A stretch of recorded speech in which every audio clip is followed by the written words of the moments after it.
묵회서신 158 세상의 빛, 생명의 빛.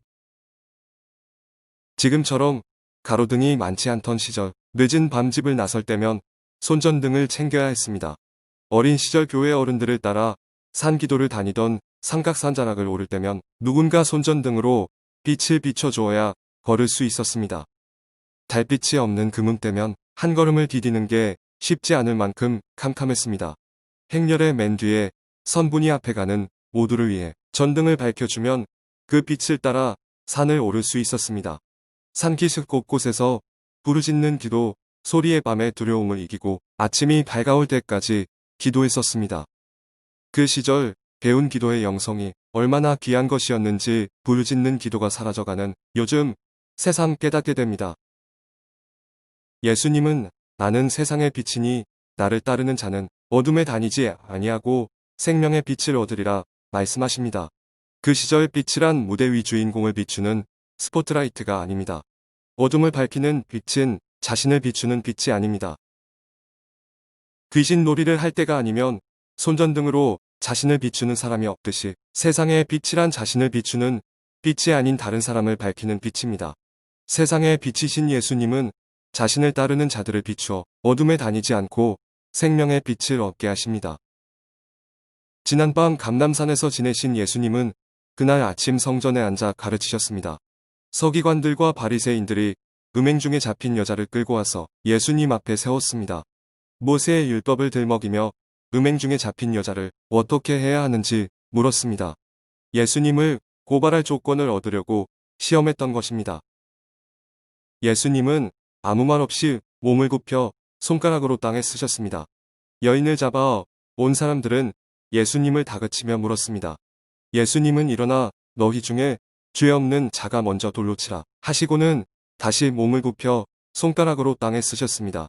예수님의 말씀을 듣고 양심의 가책을 느낀 어른으로 시작하여 젊은이까지 하나씩 자리를 떠나갔습니다.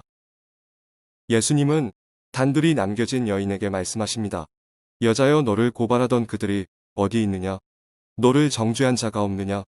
여인은 대답했습니다. 주여 없나이다. 예수님은 다시 말씀하십니다. 나도 너를 정죄하지 아니하노니 가서 다시는 죄를 범하지 말라. 서기관과 바리새인, 그들은 어떤 심성을 가진 사람이기에 이 아침에 음행 중에 잡힌 여인을 성전 앞마당까지 끌고 올 생각을 했을까요? 수치와 모멸감에 전율하고 있을 여인을 세워놓고 율법을 논하며 어떻게 해야 할지를 묻는 마음은 도대체 얼마나 굳은 마음일까요? 그들의 마음에는 정령 율법의 정신인 정의와 사랑과 신뢰가 조금이라도 남아 있었을까요? 혹 그들에게 율법은 다른 사람은 판단하고 정죄하며 자기 자신은 보호하는 수단에 불과했던 것은 아닐까요? 그들의 마음은 예수님을 향한 분노와 증오로 가득한 어둠에 묵혀 있었던 것은 아닐까요? 음행 중에 잡혔다는 것은 어떤 의미일까요? 음행 중에 잡혔는데 왜 여자 혼자만 끌려왔을까요? 여인이 남자의 소유물에 불과하던 시절 그녀가 불륜을 저질렀다고 상상하는 것이 가능한 이야기일까요? 혹 사마리아 여인처럼 남성들에게 짓밟히면서도 살아남기 위해 어쩔 수 없었던 처량한 여인은 아니었을까요? 사람들에게 부정한 여인으로 손가락질을 당하면서도 살기 위해 버텨야 했던 곤궁한 처지의 여인은 아니었을까요? 너희 중에 죄 없는 자가 먼저 돌로 치라는 말씀에 사람들이 양심의 가책을 느낀 이유는 무엇일까요? 예수님이 말씀하시는 죄 없는 사람은 어떤 사람일까요? 그들은 자기들도 다 음행하며 살아왔기에 양심의 가책을 느낀 것일까요? 자기들도 그녀와 다를 바 없이 살았는데 다만 들키지 않았던 것이 찔려서 그 자리를 떠난 것일까요? 혹 이 여인이 저렇게 살 수밖에 없도록 만든 것이 자신들이라는 것이 깨달아져 양심의 가책을 느낀 것은 아닐까요? 저렇게밖에 살 수 없는 곤궁하고 비참한 처지에 그녀를 내버려 두고 모른 채 했던 것이 찔려 자리를 떠난 것은 아닐까요? 예수님은 왜 그녀를 정죄하지 않았던 것일까요? 그녀는 용서를 구하지도 않았고 정형화된 회개도 하지 않았는데 예수님은 왜 그녀를 정죄하지 않았던 것일까요? 예수님은 어떤 죄를 지었어도 항상 정죄하지 않으실까요?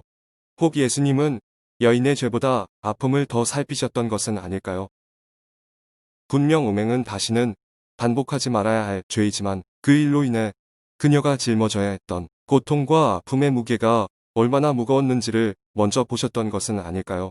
일단 사람부터 살려놓고 나서 죄도 묻고 새로운 삶도 이야기하고자 했던 것은 아닐까요? 예수님은 세상의 빛이십니다. 예수님은 음행 중에 잡혀온 여인을 정죄의 어둠에서 건지신 빛이십니다. 예수님은 죽고만 싶었을 여인의 심령을 어루만져 다시 살 소망을 불어넣어 생명의 빛을 얻게 하셨습니다. 예수님은 다시 일어나 죄와 치열한 싸움을 싸울 수 있는 자리로 그녀를 일으켜 세우셨습니다. 예수님은 그녀에게 생명의 빛이 되셨습니다. 예수님은 세상의 빛이십니다. 예수님은 그날 그곳에 있던 서기관과 바리새인들 그리고 어른에서 젊은이까지 수많은 사람의 양심을 깨우는 빛이셨습니다. 예수님은 비록 음행은 저지르지 않았어도 공동체의 연약한 사람을 외면하며 자기만을 위해 살던 이들의 양심에 빛을 비춰주셨습니다. 예수님은 적어도 누군가를 함부로 정죄하며 돌을 던지는 자리에서만은 떠나도록 그들을 깨우셨습니다. 예수님은 그들에게 생명의 빛이 되셨습니다. 세상의 빛이신 예수님을 따르는 교회와 성도 또한 생명의 빛으로 세상을 비추어야 합니다.